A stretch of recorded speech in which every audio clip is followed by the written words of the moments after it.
Hello, I'm Arnau Brix, and in this video I'm going to be showing you some of the devices and techniques that I've been developing for my latest works. Um, this is Llaor. It was released last week in the Presence 101 album in Pulsfura, and it features some of the techniques and devices that you might have seen on the Max for Life device website. One of these is the OnsetPitch detector. And what this device does is essentially it detects onsets and the instantaneous pitch of that onset. So in this piece, the violinist is playing just with the metal winding part of the violin, which essentially has this very small sawtooth-like texture, and so this creates very granular kind of sounds, very quick transients, very quick onsets, and so in this case, it was useful to use this device to be able to capture each of these little transients, these micro sounds, and also to be able to calculate their pitch in order to send MIDI to other parts of the patch and be able to control things in a chaotic way.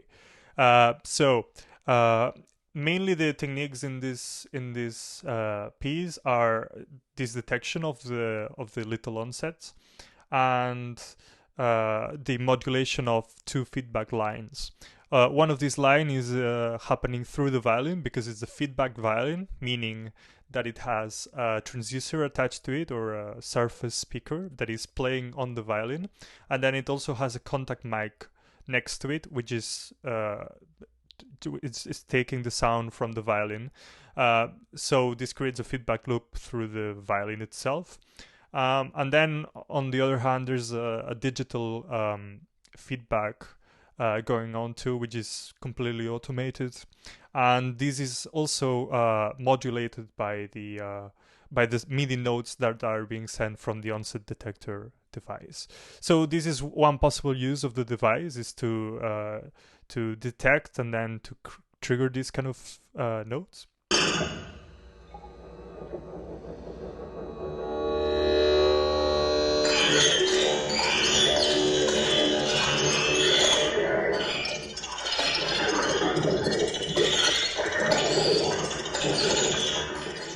Okay, so now that you've seen some of the uses that this device has in the context of the feedback loop, let's investigate a bit more what it does. So behind the scenes, it works with a group of objects called Flucoma, and this is developed by the University of Huddersfield. So go check them out. It's linked in the website.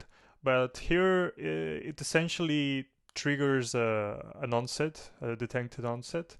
You can add some delay into it and some length into the MIDI note that is going to be sent out. And then it also uses this fluid pitch to detect the pitch, the instantaneous pitch.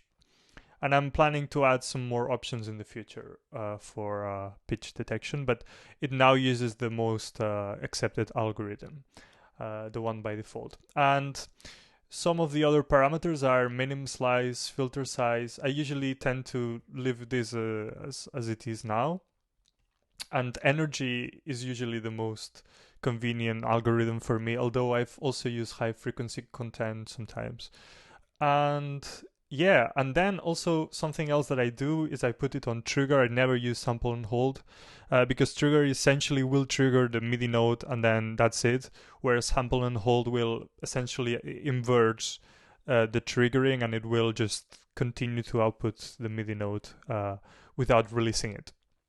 Okay, so some of the other uses that this device has in this context is you can essentially gate the amplitude of an incoming sound just by using the detected onsets, and you can also delay the undetected onsets so it doesn't align with the amplitude.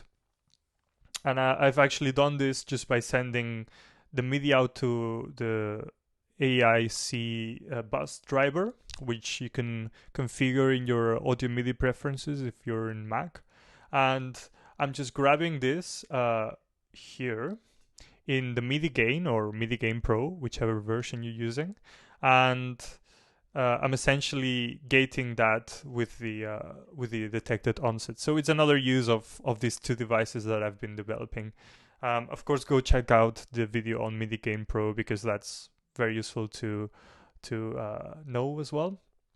Another thing that I did here was to trigger a sampler using the MIDI coming from the contact mic, and this is at the same time modulated by a shifter, which actually grabs the MIDI from the detected onset. So the detected onset is triggering the sampler and also modulating it according to its detected pitch.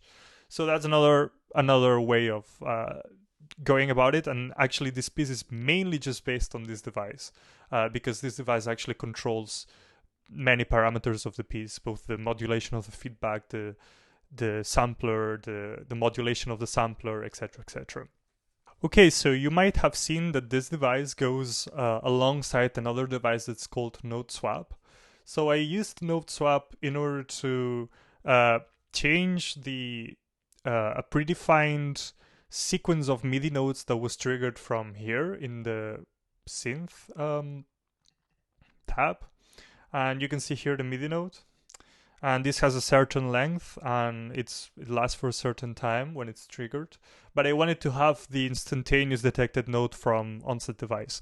So essentially what I did is it uses an external global send, meaning the note here from onset device is output using this name, and then the other device here in synth in node swap, it receives the instantaneous MIDI note and it swaps it with the incoming MIDI trigger, the triggered MIDI from the track. So that's what it does. It's very simple, but it's effective and it worked. And you can check it out in this sequence here.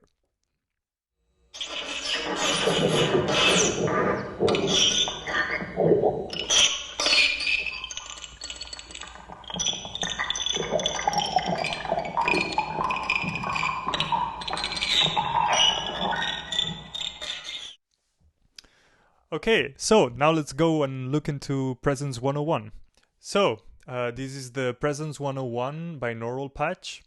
And here you can see I also use the OnsetPitch detector, but in a different kind of way. I basically use it to detect the bisbiliandi and some fast passages where there's a lot of onsets. And then I send these MIDI data into the root MIDI track using the driver, the IAC driver. And then from there, I grab it in Pose Effects where I do some shifting and other kind of effects that use external control. Another technique that I used in this piece is real-time synthesis, additive synthesis, and I did this with a toolkit that I developed for the last year, and this basically uses the MC capabilities of Live, and I'm probably going to be releasing it at some point, but for now it's just basically for myself to work with. The incoming audio here is analyzed using the FrameLib library developed by Alex Harker, and then this is stored in a call, and you can see here the list of amplitudes and frequencies. I also have the ability to load and save collections of data for later use. And then these are read from another device here, the Live Synth. And this essentially resynthesizes them in real time and also lets me morph between the instantaneous sound and the previous one. So I use here this control the scanner, and then I also use the time here to be able to sample and hold between in accordance with a certain amount of time in milliseconds. so that it creates different gradations and it's not always a smooth transition. And then I pipe those calls into the additive synth, and from here I then send it into the panel live control. So I basically, before I do that, I take all these 32 harmonics and then I combine them into 8 channels, and each channel has 4 harmonics. So it's all in stereo pairs essentially. And when they reach panel live here, this is a Max for Live device developed by Earcam. It's available for free download in their website, in the forum, Earcam forum. And here I'm just I'm using all these tracks to control the position of the audio, the incoming audio that I've sent from my my panner here. And here I essentially automate the position of each individual harmonic in the space in each scene. And this then is sent into panel live, and then I'm doing some after treatment using MIDI Gain Pro and also some MPE control that I have here. And then after all this, then all of this synthesized data is packed and sent into a post effects, where I do additional treatments.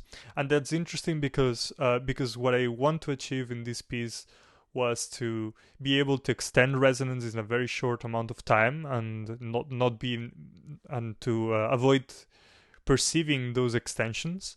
What is interesting is you can create effects such as a tremolo that goes upwards or something like this, which in real time is impossible because essentially you would be doing this tremolo onto the real time signal.